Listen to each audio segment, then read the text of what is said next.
Jason and I were sitting around talking about modern firearms that are pretty much really bad military firearms, but we still love them for some reason. The rifle I'm holding right here, I would say, is probably the worst modern military rifle designed. And I'm sure some of you guys are going to disagree with me on that. You'll say the SA-80 was or whatever.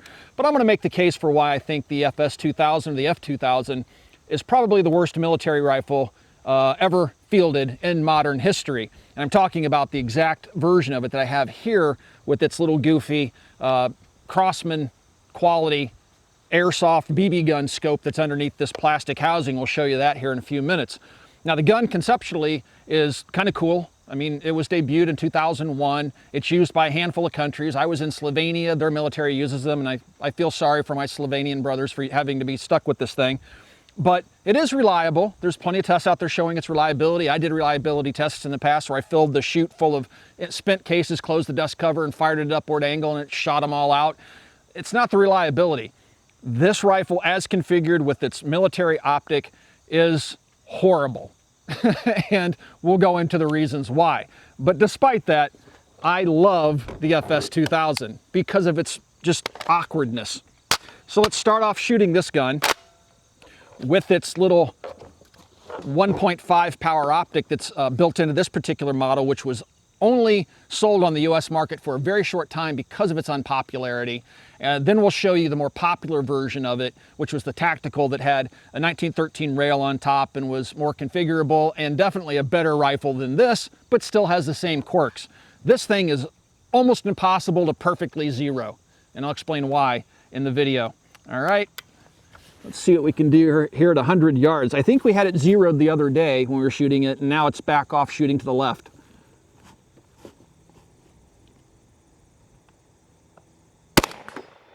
Oh, that went center.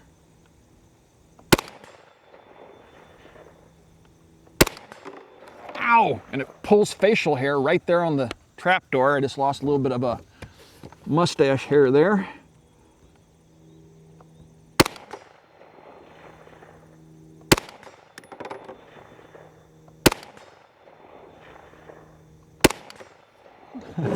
It's really hard to shoot off a rest because of its little tuna boat design. People call this the combat tuna.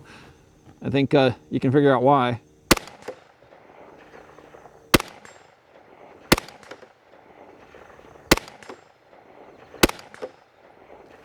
There goes another mustache hair.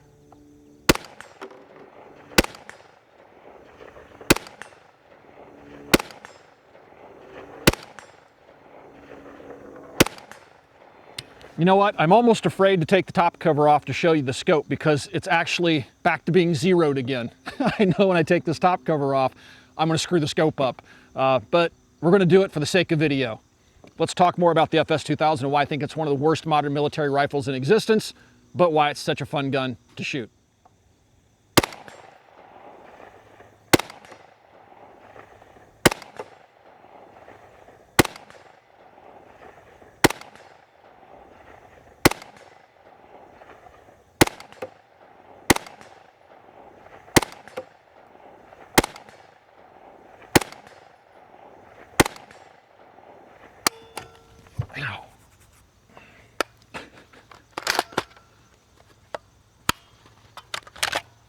The thing I really dislike most about the military version of this, and granted, militaries have adopted the 1913 rail-topped gun as well, the tactical version, but this original 2001 version with its integrated 1.5 power optic, that's my biggest beef with this particular design. Now, it looks cool.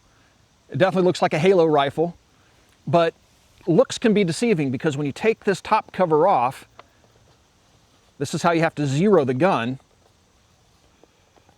And I thought maybe I just had a bad one, but here's your little BB gun style optic in there. And you'll notice it moves and turns in this clasp. Now, I don't think mine's broken. I've been online and searched, and on the forums, people that own these, and it goes way back because they haven't been imported forever, people that own these complained about the exact same problem. The optic's not holding zero, difficult of being zeroed. This little polymer clasp, you can see there's nothing missing. I don't see any parts missing, but it has two little rubber pieces inside here. So when you put it back on, it kind of holds the scope in place. And this is a pick rail on top, but it's not a standard 1913 pick rail, which would come later in the tactical version. And here are your adjustments.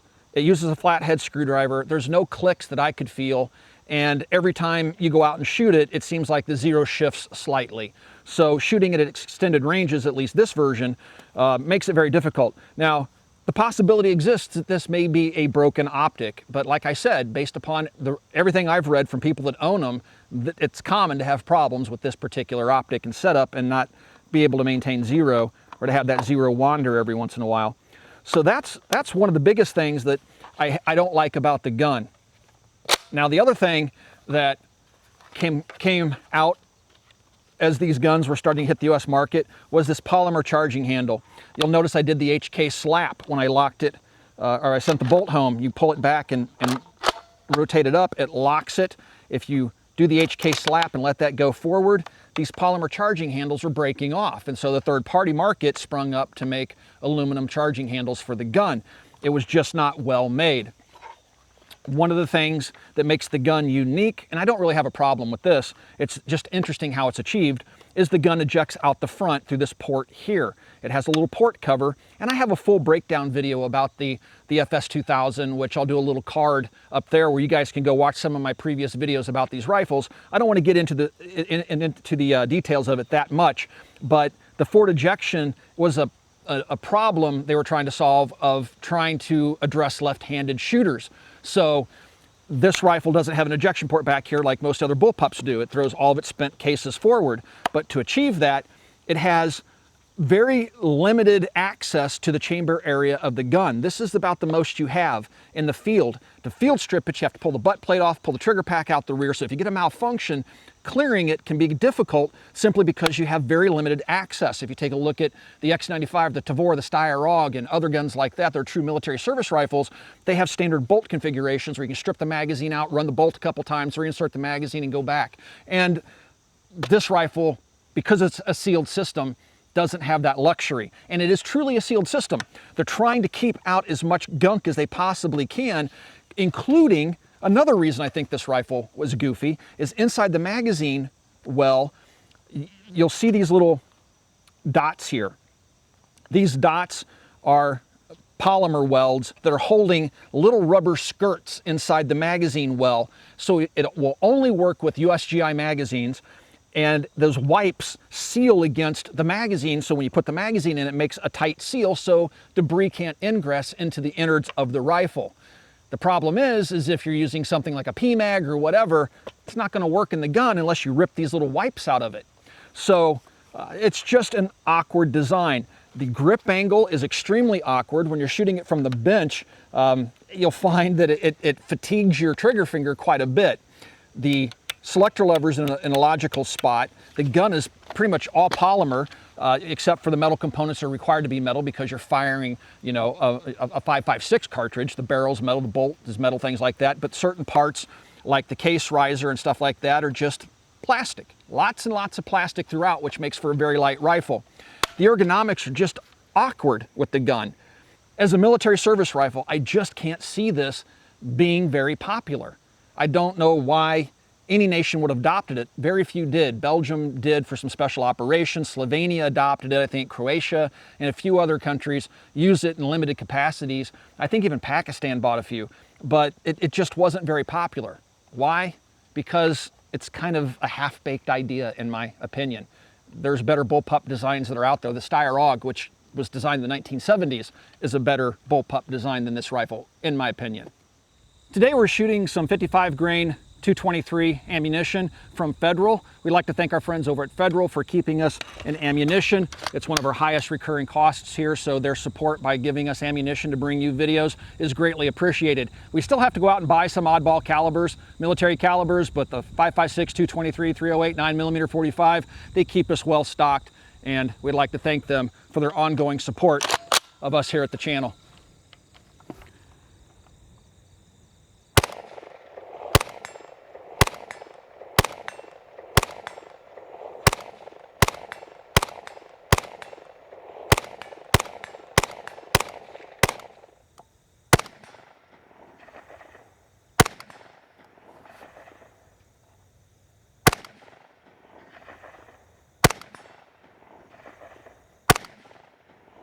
Another thing that I don't like about the rifle is this is where its front sling attachment point is.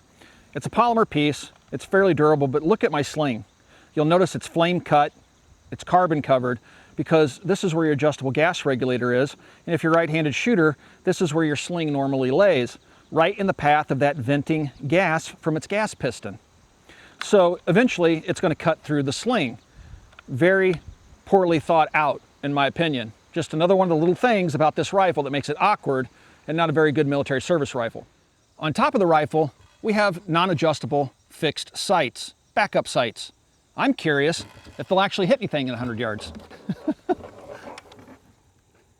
Definitely pistol sights. Miss.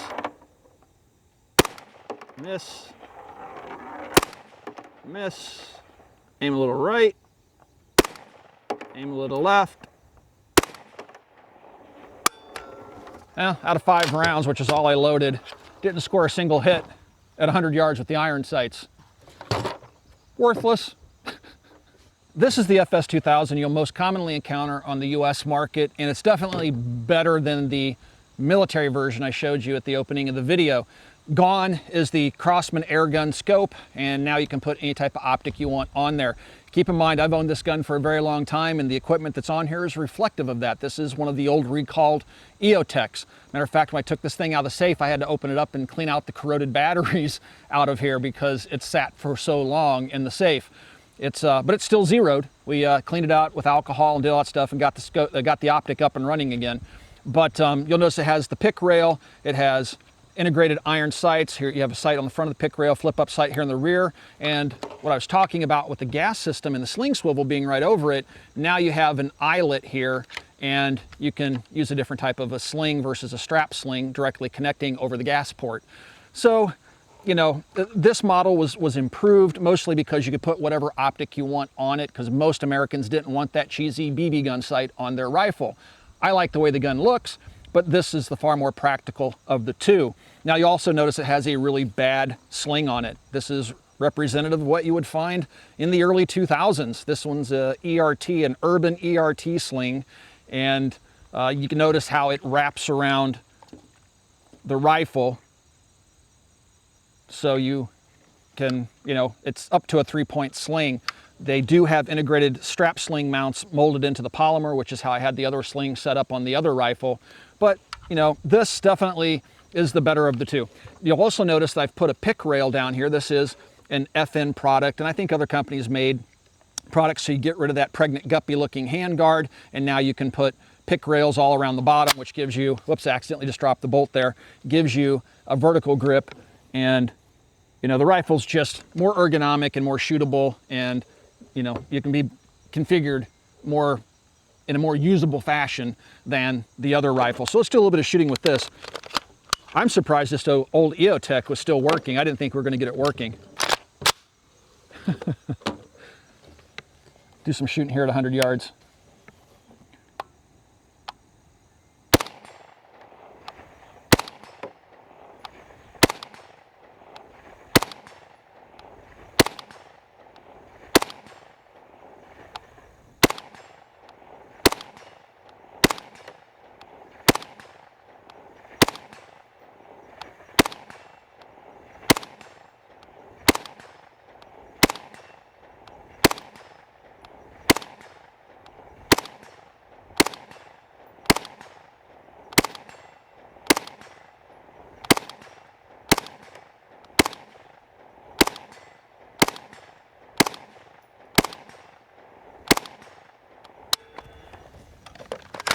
Does not lock open on the last shot fired. To get the magazines out of this one, it has the wipes in the magazine well too. You hit the release button with your finger and strip it out. And you can see the marks on the magazine from the wipes, how tightly it pinches the magazine. So it's definitely not a drop-free design. So this rifle, I would say if you're in the market to pick up one, this is the one you should probably go after. Unless you're a military collector like I am, then you might want to try to find one of the old Crosman BB gun looking optic versions of the rifle.